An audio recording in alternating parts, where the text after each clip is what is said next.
tengo una duda mía, es particular. Larguirucho y discusiones. Larguirucho, pucho y serrucho, y quechum también. Son los únicos que son animales, ¿no? ¿Son ratones, son perros, qué son? Bueno, originariamente el Neurus, que era el maldito, el malo de la historieta, que es el personaje más importante a veces porque en función de la maldad surge la bondad de Hijitus, o de Super Hijitus. Era una trilogía, eran 3 ratones, Larguirucho, Serrucho y Pucho.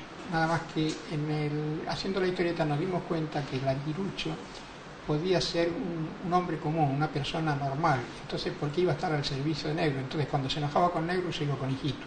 Era un poquito al sol que más caliente, y eso nos hacía reír, y bueno, de ahí surgió la personalidad en definitiva que tomó Larguirucho. ¿Usted tomó inspiración en personas que usted conoció para hacer los personajes? ¿Tenían caracteres o tenían rasgos de personalidad de gente que usted conociera? Fundamentalmente casi todos mis personajes tienen algo de inspiración de gente o que he conocido o que he observado o que me ha rodeado, porque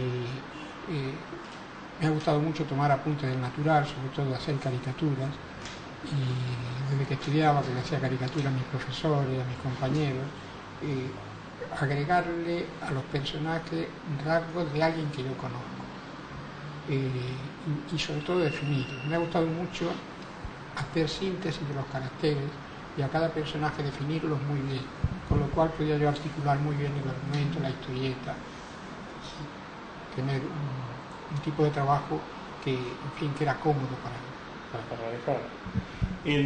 A mí también me resultan todavía contemporáneos los dibujitos y no resultan viejos, porque también desde los temas tienen una cosa como universal, ¿no? Más allá de que hay cosas, de que hay cuestiones temporales y que incluso tienen algunos elementos de ciencia ficción en varios de ellos, pero hay como una cosa universal, ¿no? Una cosa temporal.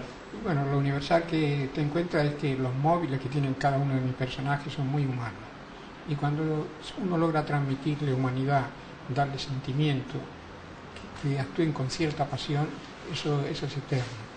Y una de las cosas que siempre me preocupó cuando escribía los guiones, que no fuera simplemente una diversión, sino que transmitiera algo más, que tuviera sensibilidad. Cuidé mucho el lenguaje, tomé conciencia de que la televisión es uno de los medios masivos más influyentes en la educación de los chicos, entonces traté de tener mi autocensura, de no transmitir nada que indujera al mal gusto, que indujera sí la travesura y la picardía, pero no la cosa grosera, la cosa rebuscada o las cosas muy afectadas. Eso siempre le he oído. Cada vez se nota que los chicos, uno dice los chicos están cada vez más avivados, cada vez más acelerados. ¿Cómo ve usted la infancia? ¿Considera que sigue existiendo esa infancia como era antes? ¿O es más corta? No sé. Es diferente porque tiene una influencia de información muy grande, pero yo le voy a poner un ejemplo. Si uno toma una fruta y está madura, la fruta al tocarla está blanda. Pero si toma uno, por ejemplo, una pera que está verde y está dura, pero la golpea y la ablanda, parece que estuviera madura, pero sigue estando verde. Bueno, un poco de eso ocurre con la infancia actualmente. Tiene tanta información que no tiene tiempo ni madurez para digerirla. Entonces, tiene información, pero esa información está bien procesada. Esa es la pregunta que yo muchas veces me hago con los chicos. Entonces, yo he empezado con ideas más simples y más sencillas para que vaya creciendo. La información no puede ser tan apabullante, que nos ocurre inclusive hoy día a los adultos. Nos confundimos porque tenemos tanta información que cuál es la verdadera, cuál es la más profunda, mientras que antiguamente había más tiempo de meditar, más tiempo de pensar, y al tener menos invasión de información, el cerebro de cada uno desarrollaba más la fantasía, desarrollaba toda una cantidad de recursos, ese misterio que tiene la fantasía, que tiene la magia del dibujo y que tiene los cuentos que han sido universales. Otra duda personal que tengo. ¿Qué significa ojalá, ojalita y ojalata, chuculita, chuculata? Típica frase con la que terminaba Hijitus siempre que venía la moraleja. Bueno, siempre he tratado de buscarle un cierre final a lo mismo que cuando teníamos la serie de Antiojito y Antifaz que decía Intin, Luchin, era como la palabra fin, el equivalente nada más que el fin es tan usado que ya no. Entonces buscarle un refrán que dijera algo y que tuviera una cierta música.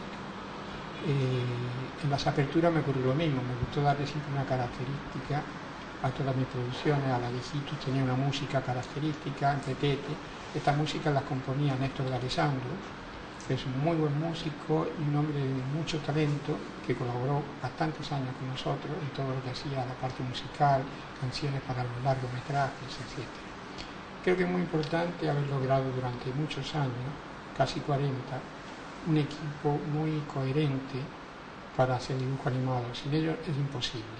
El dibujo animado es una artesanía no unipersonal, es una artesanía de un gran equipo. Por eso es que es difícil responderle a la pregunta al principio, ¿por qué hoy día no hay tantos dibujantes? Porque cuesta tiempo y esfuerzo en lograr cohesión en un equipo de dibujos animados.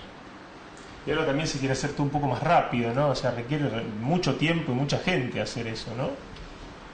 Bueno, sobre todo en los largometrajes. Yo durante todos estos 40 años he realizado nada más que 5 largometrajes, porque hasta que no he sentido el tema y lo he tenido maduro, no me he lanzado a hacerlo. Cuesta mucho trabajo y mucho esfuerzo que mantenga la unidad de estilo y la coherencia desde que empieza a hacerse los primeros dibujos hasta que se finaliza.